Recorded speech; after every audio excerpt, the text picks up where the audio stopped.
Hello there, my name is Josh. I play guitars in King Hiss.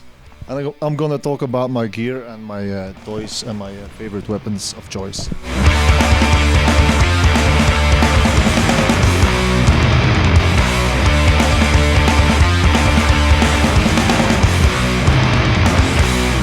I started playing when I was 17. I'm 42 years now. My oldest brother, I have two older brothers, he brought me a guitar.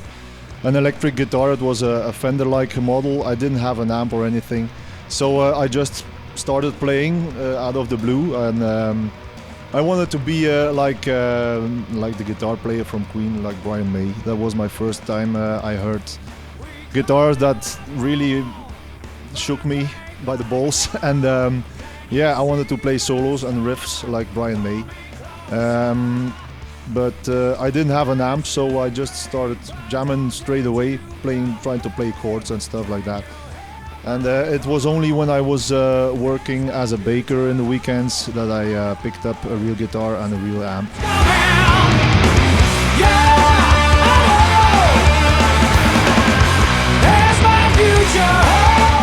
My first real professional guitar was a Jackson Dinky. It was a black guitar, yeah, Black Jackson, like my thrash metal heroes. Tommy Victor from Prong, Scott Ian from Anthrax, and Jeff Hanneman from Slayer. Those were the three main influences. I started playing heavy, fast guitar, so yeah. And my first amp, I bought my first amp when that was a little bit later. I think it was a Montarbo. It was like an amp, how do you call it? A combo. It was a combo. It was a very heavy thing. I needed to take it upstairs, and I sold it after a year or something like that. It was just a clean amp with a heavy metal distortion pedal I bought, and yeah, I didn't have it that long. I traded that for a Marshall 800 GCM head and cabinet. And those were on discount because the 900 came out in the early 90s, and I bought it for pretty cheap. It was a action price, you know, promotion. And after a couple of shows I did with my then death metal doom band, there was something wrong with the transfo and with the lamps, the bulbs, the tubes. Thanks. So I did it. I took it back to the shop, and they sent it back to the factory. And when it got back to me, it was like a total new amp. It was like a bomb. They modified like everything. So my Marshall 800 was legendary for that time. I did the first recordings for Congress and Liar, and the rest is history. Yeah, I know now I have an orange, but I still have an 800 GCM.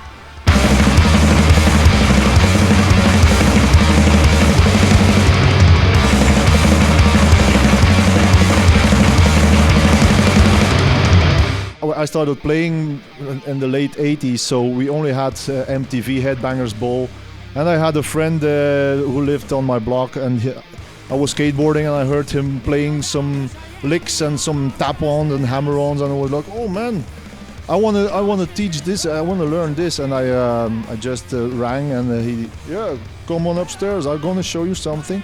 And he taught me to sweet pick, like trn trn trn trn, and that was like my world, you know.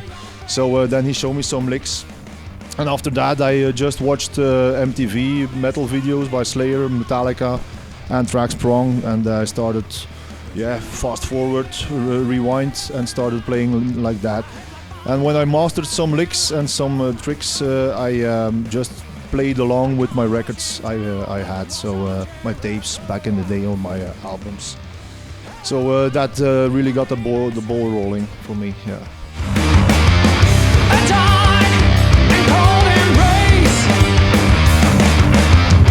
The first experience was, to me, it was awesome. It was a local gigs, friends who had a party. They got back from the army, you know.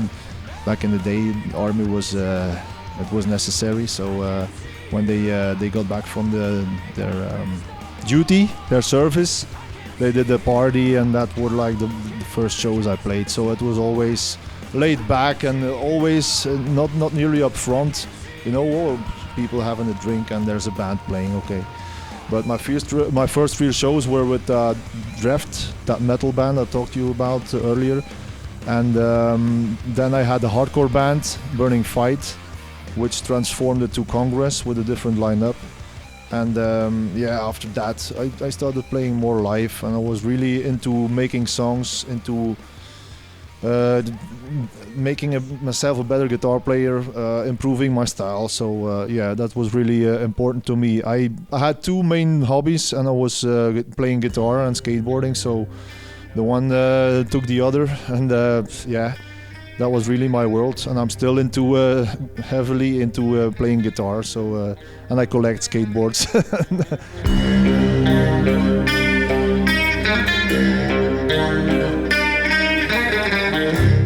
So my first guitar, my favorite guitar, I'm a Gibson man, as you have noticed, is the Gibson Les Paul Gold Top 1968. Everything is original, from the tuners to the pickups. It's well worn.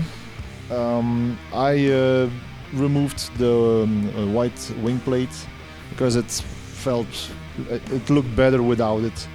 That's the only reason. I have it since 1997. It's yeah, it's a beauty still. So my second favorite guitar is the Flying V Cherry Red. It has different tuners. It has EMG's 81, 85 pickups, and yeah, it's a really sweet guitar. I bought it for like €1,000 a couple of years ago. I like Flying V's because I'm a big fan of 80s hard rock and metal, like Accept, Scorpions, bands like that. And I once saw a clip from ASG, and the guitar player played exactly the same Cherry Red Flying V with exactly the same EMGs. So yeah, it's a lightweight guitar compared to my Gold Top Les Paul. And a big difference is the strings. I use normally the Ernie Ball Slinkies, like the 5210. But on this one I use my thickest string is a 60, because I would play the heavier songs with this one live, like the song King Hiss, for example, or Snakeskin. And I like a more attack, a thicker string. Sometimes I play by myself and I do the 8 tuning, and it's no problem with the 60. It's, you know, the feel is better. The lower you tune, the better the better strings are the heavier strings. So yeah. My latest purchase is the SG Cherry Showcase Edition. This guitar has a history with me.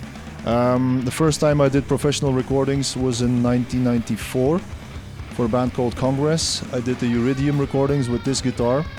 I got to use it from a friend.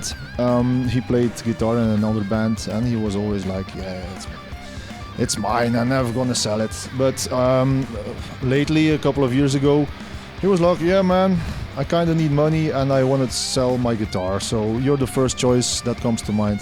And I was like, awesome, bring it on. So I bought it.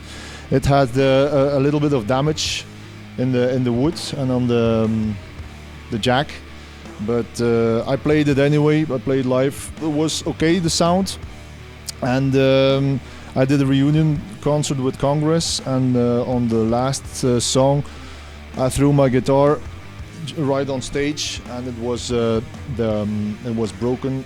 The body was broken. It had a scratch all over, so you could just like that tear it apart, you know.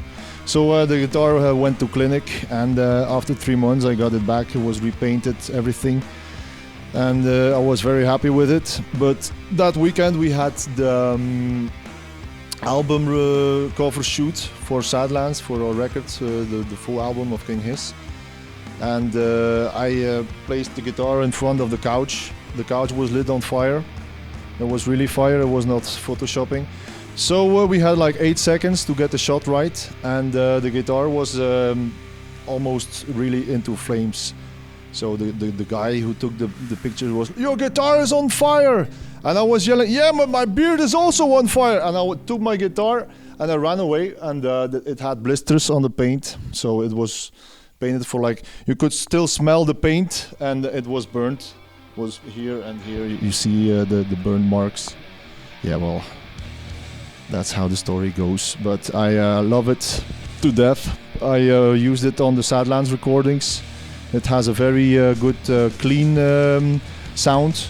It has a very sweet bridge pickup sound for solos or for that heavy stoner rock riffing. And yeah, I like to... It's a very lightweight guitar compared to the other two. The balance is different, you know, the headstock is always moving to the ground. But overall it's one of the best guitars. If I had an SG, it had to be the Showcase with the triple humbucker, so I had it finally. I'm a happy man, I'm a happy guitar player now.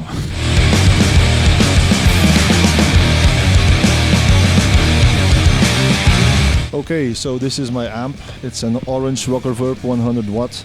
I used to play, my first Orange was a OR 120. It was a very old head, it was high gain. It didn't have distortion or anything, it was just one channel. And I had to use a big muff pedal, and later on I used a Dr. No bass distortion pedal, but I wanted an amp that had it all.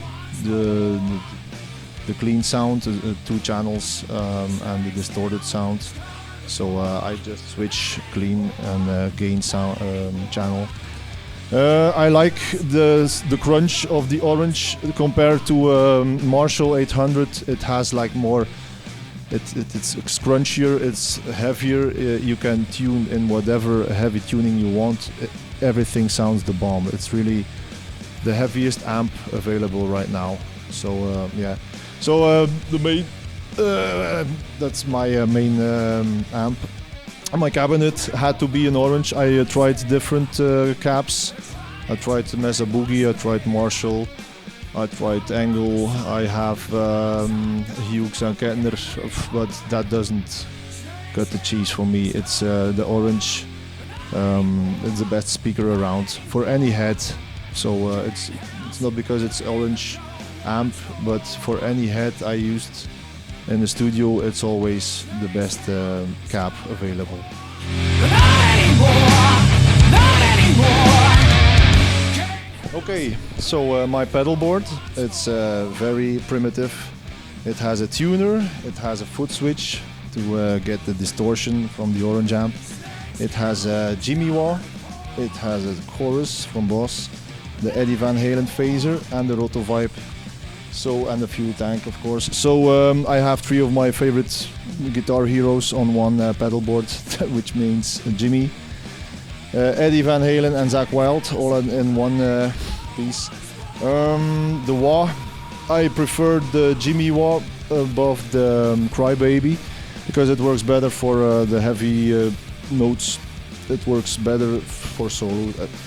Exactly for the heavier stuff. It's really that Sabbath-like wow, wow, wow, you know. It's I can't do it with a Crybaby, so this is my favorite wah. The chorus, I use it only in the clean parts, like well, yeah. Any clean part is either with the phaser or with the chorus I play. I really like this phaser because it has that typical vintage sound, like the old Zeppelin, Maiden stuff I used to listen to. It's only this phaser can do those phasing techniques.